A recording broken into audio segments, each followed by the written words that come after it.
हाय, मैं हूँ आपका होस्ट और दोस्त शिवराज और वापस से स्वागत है आप सबका टेन स्ट्राइक में। आज मैं एक ऐसी चीज लेके आया हूँ आप लोग के लिए। आप लोग मैचेस याद रखते थे या भूल जाते थे या बहुत मोमेंट्स आपको याद नहीं हो पाते हैं। आपको मैच पूरा याद रहता है पर कुछ चीजें छूट जाती हैं।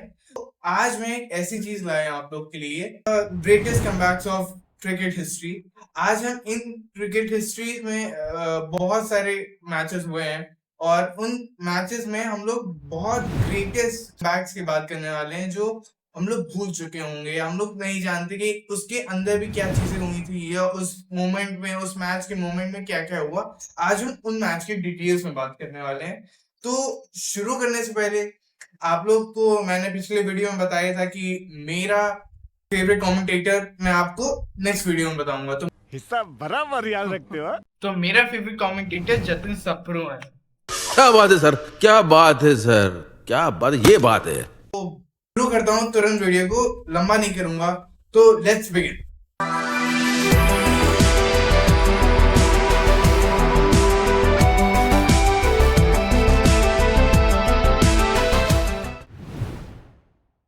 तो बात है 2019 इंग्लैंड वर्सेस ऑस्ट्रेलिया एशेज।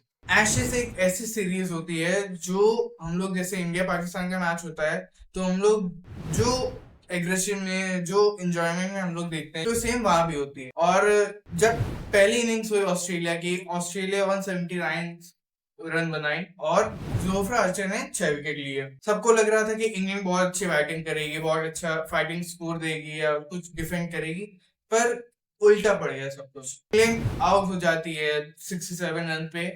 हम लोग के favourite Josh the boss Hazlewood लेते हैं 6 विकेट और उन्होंने इंग्लैंड टीम को आउट करके ऐसा मैच क्रिएट कर दिया, मतलब मानो कि इंग्लैंड बहुत नई नई टीम आई हो।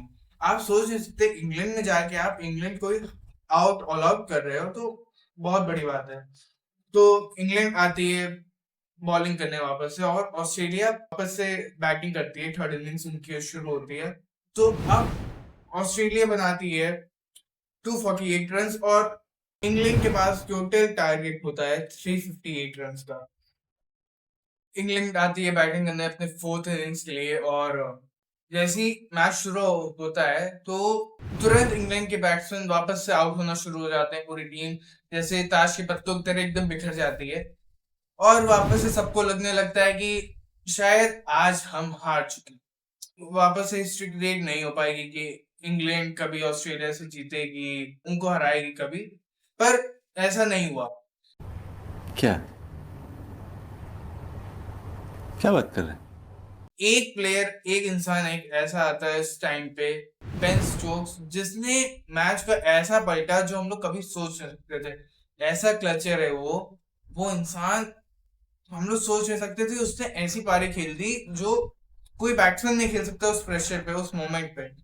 बेन स्टोक्स एक अपने स्ट्राइक पे टिके रहे, छक्के चौके मारते रहे, पर उनके साथ कोई पार्टनरशिप नहीं कर पा रहा था साथ साथ। जैक लीच आते हैं और पार्टनरशिप करते हैं उनके साथ, बेन स्टोक्स के साथ। और साथ ही साथ मैच में आप देख रहे हो कि मतलब फील्डर्स इधर खड़े हैं, इधर पॉइंट है। ऑस्ट्रेलिया की फील्डिंग बहुत कठिन है, फेस करना उस टाइम पे बहुत कठिन होता है। वो भी लॉर्ड्स में मैच हो रहा है, तो मतलब फिफ्थ डे चल रहा था उस टाइम पे, बहुत कठिन चीजें हो चुकी थी।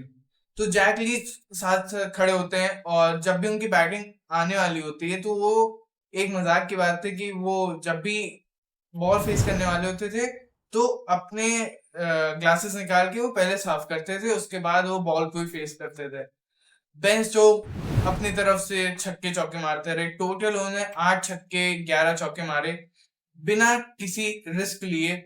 वो मारते गए मारते गए। वो जानते थे कि ये आखिरी विकेट है, पर वो ये भी जानते थे कि ये लास्ट मोमेंट है, अगर इस मोमेंट पे भी नहीं मारा तो हम लोग शायद हार सकते हो। इंग्लैंड को जीतने के लिए सिर्फ 1 रन चाहिए था और ऑस्ट्रेलिया को जीतने के लिए सिर्फ 1 विकेट चाहिए था।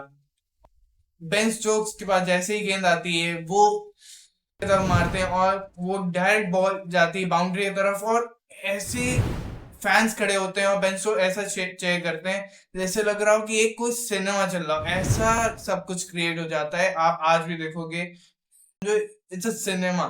अभी मैंने ये लिस्ट में सबसे पहले रखा।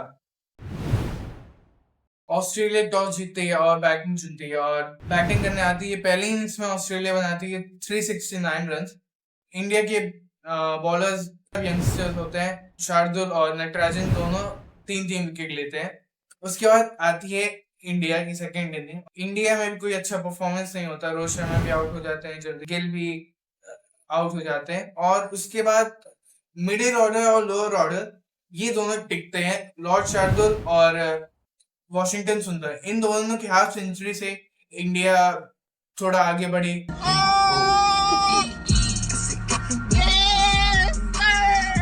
थर्ड इनिंग शुरू होती है। अब इंडिया के पास टोटल स्कोर मिलता है और 328। इंडिया बैटिंग करने आती है और इंडिया वैसे आउट होने लग जाती है वापस से, क्योंकि वो मोमेंट, वो कंडीशन बहुत कठिन थी। रोहित शर्मा नहीं टिक पाते हैं, पर गिल 91 रन बनाते हैं और उसके बाद वो उनके साथ कोई मतलब उतना नहीं टिक पाया। अजिंक्य रहाणे भी थे पर वो भी साथ नहीं देर तक टिक पाए।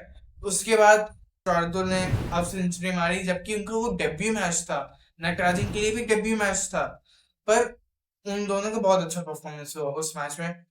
और उसके बाद सब लोग आउट होने लगते हैं, वापस से इंडिया का पूरा मोटिवेशन सब कुछ डाउन होने लग जाता है। ऋषभ पंत आते हैं और ऋषभ पंत मैच को ऐसा पकड़ते हैं जो हम लोग कभी भूल नहीं सकते। ऋषभ पंत मैच को एंड तक लेके जाते हैं और आखिरी गेंद पे सिंगल लेके मैच में हिस्ट्री क्रिएट कर देते हैं और गाबा का पूरा घमंड तोड़ते हैं। फिर साल आता है 2022 T20 वर्ल्ड कप और इंडिया वर्सेस पाकिस्तान, हम लोग का फेवरेट मैच हर वर्ल्ड कप के लिए होता है। स्टेडियम था मेलबर्न का और इंडिया से हिस्ट्री क्रिएट करने के लिए पाकिस्तान को हरा के, क्योंकि मजा आता है हम लोग को। बात तो सही है। स्टेडियम में तो टोटल 90,000 लोग।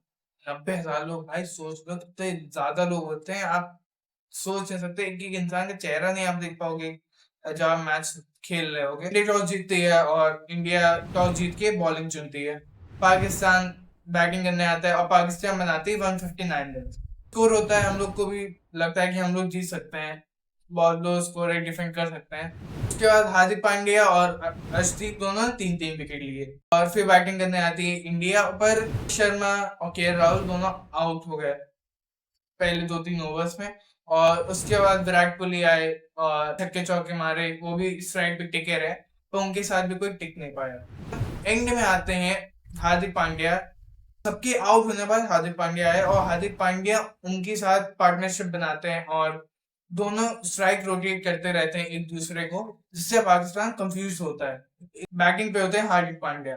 हार्दिक पांड्या जैसे ही पहली गेंद खेलते हैं तो वो रिस्क लेके हवा में गेंद जाती है और आउट हो जाते हैं। इंडिया वापस से प्रेशर में आ जाती है, वापस से सबका माइंड एकदम चेंज हो जाता है कि अब क्या होगा, अब क्या होगा। फिर no no no no no no no फिर आते हैं डीके आके पहली गेंद डक करते हैं और उसके बाद दूसरी गेंद पे वो भी आउट हो जाते हैं। जब उसके बाद अश्विन आते हैं और अश्विन मन की शायद थोड़ी कर ली उन्होंने और फिर उन्होंने एक रिस्की शॉट लेके बॉलर के ही ऊपर से बॉल मारी और सिंगल लिया और यहाँ पे इंडिया ने मैच जीत लिया। और ये विराट का सबसे बेस्ट T20 इनिंग्स है, वो उन्होंने खुद कहा था।